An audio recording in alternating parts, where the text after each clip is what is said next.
Hi friends, welcome back to Jai's kitchen. ನಿಮ್ಗೇನಾದರೂ ನಮ್ಮ channel ಇಷ್ಟ ಆದರೆ ಲೈಕ್ ಆ್ಯಂಡ್ ಸಬ್ಸ್ಕ್ರೈಬ್ ಮಾಡಿ. ಫೇಸ್ಬುಕ್ಕಲ್ಲಿ ನೋಡ್ತಾ ಇದ್ದರೆ ಫಾಲೋ ಮಾಡಿ. ಬನ್ನಿ, ನಾವಿವತ್ತು ಮಿಲ್ಕ್ ದೋಸೆ ಮಾಡೋಣ.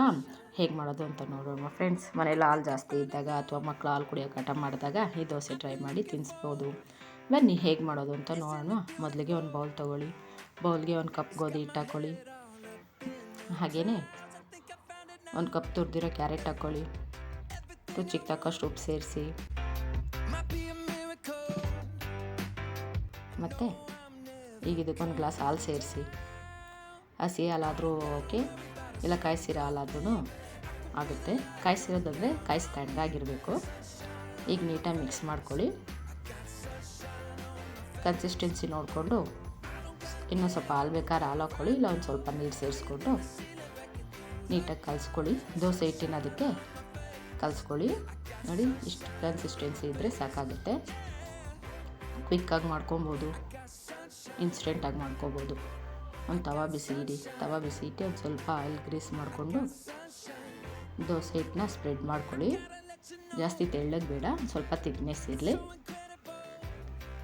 ಹಾಗೆಯೇ ಮೇಲೆ ಒಂದು ಸ್ಪೂನ್ ಆಯಿಲ್ ಹಾಕ್ಕೊಳ್ಳಿ. ತುಪ್ಪನೂ ಯೂಸ್ ಮಾಡ್ಕೋಬೋದು. ನಾನಿಲ್ಲಿ ಆಯಿಲ್ ಹಾಕ್ಕೋತಾ ಇದ್ದೀನಿ. ತುಪ್ಪ ಹಾಕಿದ್ರೂ ಟೇಸ್ಟ್ ಚೆನ್ನಾಗಿರುತ್ತೆ. ಈಗ ಫ್ಲಿಪ್ ಓವರ್ ಮಾಡಿ ಇನ್ನೊಂದು ಸೈಡಿನೂ ಕುಕ್ ಮಾಡ್ಕೊಳ್ಳಿ. ನೋಡಿ ಎಷ್ಟು ನೀಟಾಗಿ ಬರ್ತಾಯಿದೆ, ತವಾಗೂ ಅಂಟೋದಿಲ್ಲ. ನೋಡಿ ಫ್ರೆಂಡ್ಸ್, ಎಷ್ಟು ನೀಟಾಗಿ ಕುಕ್ ಆಗಿದೆ. ಟೇಸ್ಟು ಕೂಡ ಅಷ್ಟೇ ಸೂಪರಾಗಿ ಇರುತ್ತೆ. ವೆರಿ ಸಾಫ್ಟಾಗೂ ಇರುತ್ತೆ. ಮಕ್ಕಳು ಕೂಡ ತುಂಬ ಇಷ್ಟಪಡ್ತವೆ. ನೋಡಿ ಎಷ್ಟು ನೀಟಾಗಿ ಕುಕ್ ಆಗಿದೆ. ನೀವು ಈ ರೀತಿಯಾಗಿ ಮಾಡಿ ಫ್ರೆಂಡ್ಸ್, ಮನೇಲಿ ಟ್ರೈ ಮಾಡಿ. ಇದನ್ನು ಚಟ್ನಿ, ಪಲ್ಯ ಯಾವುದ್ರ ಜೊತೆ ಬೇಕಾದರೂ ಟೇಸ್ಟ್ ಮಾಡ್ಬೋದು. ಬನ್ನಿ ಟೇಸ್ಟ್ ಮಾಡೋಣ. ವೆರಿ ಸಾಫ್ಟಾಗಿದೆ ಫ್ರೆಂಡ್ಸ್. ನೋಡಿ ಎಷ್ಟು ಸಾಫ್ಟಾಗಿದೆ. ನಾನು ಚಟ್ನಿ ಜೊತೆ ಟೇಸ್ಟ್ ಮಾಡ್ತಾಯಿದ್ದೀನಿ.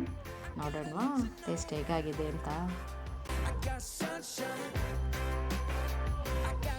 ಟೇಸ್ಟ್ ಮಾತ್ರ ಮಸ್ತಾಗಿದೆ ಫ್ರೆಂಡ್ಸ್. ನೀವು ಟ್ರೈ ಮಾಡಿ ಹೇಗಾಗಿತ್ತು ಅಂತ ಕಮೆಂಟ್ ಮಾಡಿ ತಿಳಿಸಿ.